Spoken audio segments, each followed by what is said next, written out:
In 30 years, no one in this village has told a single lie. He walked in believing that made it the one place on earth where the truth would be easy. 10 minutes from now, you'll know exactly how wrong he was. The rule was simple, and nobody explained it, because nobody needed to. Here, a lie stops in the throat. It doesn't hurt, it just doesn't fit. He'd carried the letter so long, the creases had gone soft. He folded it once more and walked in. The first thing he noticed was how short the sentences were. A woman held up a fish and asked if it was fresh. The man behind the stall said, "It was fresh yesterday. She bought it anyway." Nobody haggled, nobody flattered, nobody said almost anything at all. Language here had had all its cushions removed, and everyone walked carefully because of it. Nobody here talks much, and nobody mumbles. When every word you say is going to be true whether you like it or not, you learn to weigh the sentence before you spend it. What he carried had a shape, a name, a year, and a man who had answered for it, answered the way towns make a man answer, slowly, politely, without anyone ever writing anything down. That man was his father, still alive, still folding his own name away like something borrowed. The deed itself doesn't get a description. It never will. It's enough to know it had one owner, and that the wrong man has been paying for it for 30 years. Out there, the truth needs witnesses, paperwork, luck. He had spent half his life being almost believed, which is a longer sentence than it sounds. Almost believed is its own kind of weather. People don't argue with you. They just leave a little room around what you said, in case it turns out to be embarrassing later. Here, it needed a voice, one square, one sentence, and every person hearing it would know it was true the way they knew the sun was up. Tomorrow, in the square, out loud. He didn't hesitate.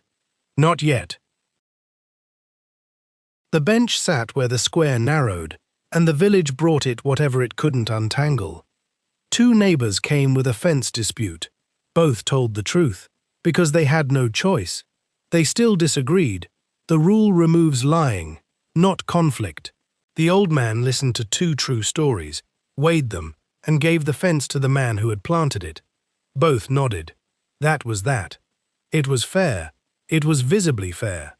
31 years of afternoons like this one, and the village ran through that bench the way water runs through the low part of a field. Watching the old man's hands, something surfaced, a way of moving them, familiar from somewhere he refused to go. Not yet. He put the thought down before it could ask him anything. In his pocket, without looking, he folded the letter one size smaller. That night, he unfolded it, the only time this village would ever see it open. He didn't need to read it. He'd written it years ago and rehearsed it since, on the road, in rented rooms, against mirrors that never once interrupted. The sentences had worn smooth, like river stones. He'd written it down because he had never once trusted his voice to carry it without breaking. And because a thing written down can be rehearsed until it stops being a wound and starts being a case. It was a good case. He knew it was a good case. It had the year. It had the name. It had the decades his father had paid out, one nod at a time, in a town that never accused him of anything out loud and never once stopped meaning it. He rehearsed it the way you rehearse anything. You only get to say once. The case had one strange property he never examined. It got easier to say every year and heavier to carry. Most rehearsed things go the other way. Somewhere between the road and the square, the truth had stopped being something he carried. It had become something he aimed. By morning it was folded and back in his pocket, and he was calling himself ready. That was his word for it. Dawn came up on the square the way it had for 31 years, evenly, on everyone. He wanted to know what he was walking into, so he asked the trader, casually, how long the man on the bench had been here. 31 years. And before that? The trader weighed an apple he had already weighed. I never asked. A woman hanging laundry. The same two questions. I never asked. An old man, older than the bench itself. Nobody asks that here. He stood in the middle of the only place on earth where every answer had to be true, and understood, slowly, what this village had actually learned to save. Not lies. Nobody here had needed one in 30 years. Questions. Where every answer must be true, you learn exactly which questions you can afford. He hadn't planned to sit down at the bench. His legs did that on their own. The old man looked at him for a long moment, the way people look at handwriting they recognize. Then he asked, plainly, because asking was his job, and he was the only one in the village licensed to do it. Who are you here for? No one, he started to say. The words stopped in his throat. Not painfully, it simply didn't fit. The polite lie that had carried him through 100 doorways was not available here. What remained was the truth, or silence. He chose silence. It fit perfectly. It had had 30 years of practice.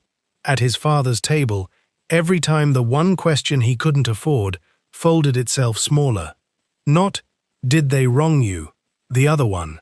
The one underneath the loyalty. The old man didn't repeat himself. Nobody here asks twice. He stood up without a word. Which was, he understood on the way up, exactly what everyone here had been doing for 31 years. Evening filled the square the way it always did, stalls folding, the bench settling the last small dispute of the day, everyone crossing everyone with sentences trimmed down to what they could stand behind. Nothing new arrived in his head. There was nothing new left to arrive. Only the same few things, cutting against each other faster now. The trader, weighing his apple twice. I never asked. His father at the window, folding his name away.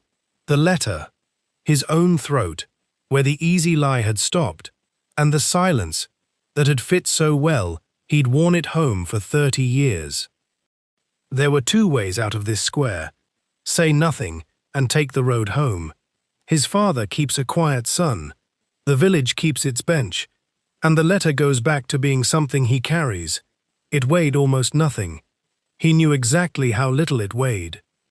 Or spend the one question this village had been rationing for 31 years, and let every person standing here find out, in the same instant, what their peace had been made of the whole time. Paper doesn't get heavier, people do. He stepped into the middle of the square. The letter stayed in his pocket. He didn't take the letter out. All those years of sentences, worn smooth as river stones, and standing in the one square on earth where every word of them would have been believed, he understood he didn't need a single one.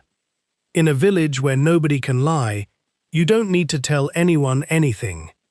You only need to ask. He asked it the way the village had taught him. Exactly.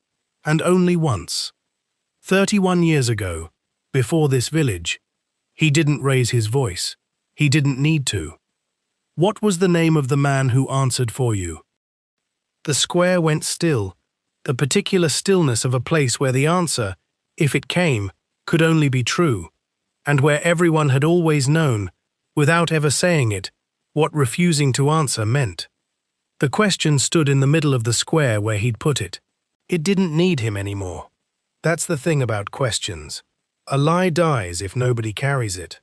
A question, once it's out loud, belongs to everyone who heard it. Nobody moved. Nobody had to. Morning came up on the square the way it had for 31 years, evenly, on everyone. Nobody in this village had told a lie in 30 years. Nobody had needed to.